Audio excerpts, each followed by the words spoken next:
This is On the Line, and I'm Eric Felton. At the United Nations this week, President Barack Obama spoke about deadly riots sparked by an internet video mocking Islam. There are no words that excuse the killing of innocents. There's no video that justifies an attack on an embassy. There's no slander that provides an excuse for people to burn a restaurant in Lebanon or destroy a school in Tunis or cause death and destruction in Pakistan. Many of the rioters have demanded that the U.S. government impose restrictions on speech that they find offensive. But the U.S. Constitution gives broad protection for free speech. I sat down recently with Jean Polichinsky, Senior Vice President and Executive Director of the First Amendment Center, to talk about free speech, what the U.S. Constitution protects, and why. So Pakistan's Information Minister, Qamar Zaman Kara, said about freedom of speech, freedom of expression, that we cannot accept any sort of argument that the blasphemous film is freedom of expression or freedom of speech. Is there any argument that you could offer him about that? I think that crystallizes the difference in how people in other countries view free speech and how Americans do under the First Amendment. We see First Amendment protections for speech as protecting the marketplace of ideas, all sorts of opinions. And in many countries overseas, we see the freedom from speech as a part of freedom of speech, that there is a built-in mandate for expression. And I think in part that rests with the idea that the state has some control over speech.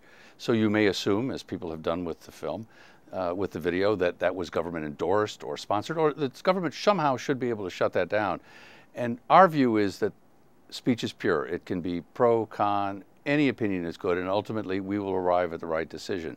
But in so many countries, and I think that view represents it very well, there's a sense that government needs to step in at some point and shut off this marketplace of ideas.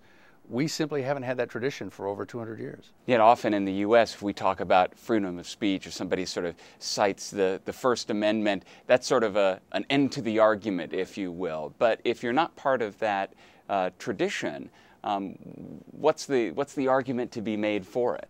Well, the companion to free speech in our First Amendment, of course, are the other freedoms: the right to petition, to assemble, to have a free press, and the freedom of religion. And so again, what we see is in countries particularly where there is one faith, a particular majority faith, there's a sense that we ought to protect other faiths. Let's give it the most positive approach. That in order for those other faiths to survive, to thrive, or at least to have a voice in that nation, the government must protect them. And again, what we look at here is the absence of government protecting. You know, Roger Williams actually put it better than Jefferson in my view. Instead of a wall of separation, he saw the hedge of separation, protecting religion from the wilderness and from government. And so we don't see that attitude in other countries, I think, because perhaps they have a majoritarian view of one faith, which needs to be protected in their view. So they build in these artificial protections of blasphemy and a freedom from criticism. In the U.S., the notion of what is protected and what isn't protected by the First Amendment has not been the same for 230 years. It's been evolving. And that's a very important part, I think, in this whole controversy, is that we began really about 100 years ago to define dangerous speech and to draw a line between what the government could or couldn't do. So you have the Espionage Act, height of World War I. They're against socialists who are encouraging people to avoid the draft. And that doctrine begins to evolve until a case in '69 called Brandenburg, where we really set out the idea that to be a true threat, for example, to let government silence speech, the threat has to be imminent, it has to be real, it has to be directed to a particular individual. You know, sort of wishing that my opponent would, in a political race, would be hit by a meteor, won't violate free speech, even though it's a sort of vile thought, because I have no power to command a meteor. It's not likely to happen. If I say my opponent lives at this address and I think someone should shoot him, that might well cross the line. And it certainly would if I said, there's my opponent, go get him. So, but we have carefully drawn that line. But it's taken us close to 100 years to refine that, and we've moved through doctrines from clear and present danger to something called bad tendencies, which was used against communists in the 50s. And we've developed this idea of a clear, imminent threat, real, directed at a single individual. And that's what makes our definition of this film so different, I think, from the way much of the world views it. In the sense that it's a vile insult, I think, certainly. A juvenile film that doesn't reflect the attitudes of a majority of Americans, certainly. An insult to the faith of many Muslims, absolutely. But the counter in the First Amendment world is really more speech. The antidote to speech you don't like is more speech rather than suppression. And I would just say to our friends in other countries, here and there, people have tried to suppress speech. It doesn't work. Somehow those ideas get out. What really combats an idea that you don't like is your speech, the speech in support of your idea, or reasons why the idea being expressed by the other side is wrong. That's the heart of the American idea of free speech, and it's very different in nations where they haven't had that free flow or a free press to really have that give and take of ideas and commentary back and forth.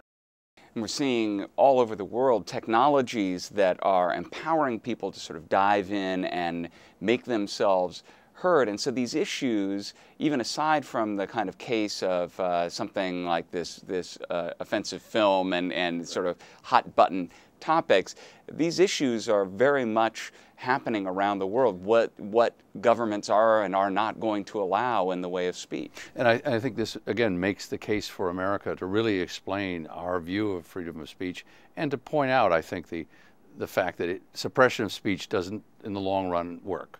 Ideas have a way of creeping out. They always have. But, you know, if you go back even as relatively short time ago, was Salman Rushdie, and his problem, that was a book. That was really out for a while before it got the kind of attention.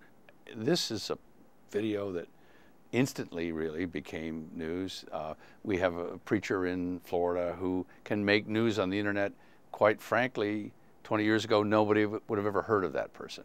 So we are entering a world in which there's a great necessity, I think, for America to be very upfront about this, for citizens to jump in and say, we don't like this video, or to say, we support the idea, whatever it is. I hope by having an example of the debate in the United States fairly portrayed overseas, people in other countries will begin to see the virtue of having this free exchange. It is a great safety valve as well.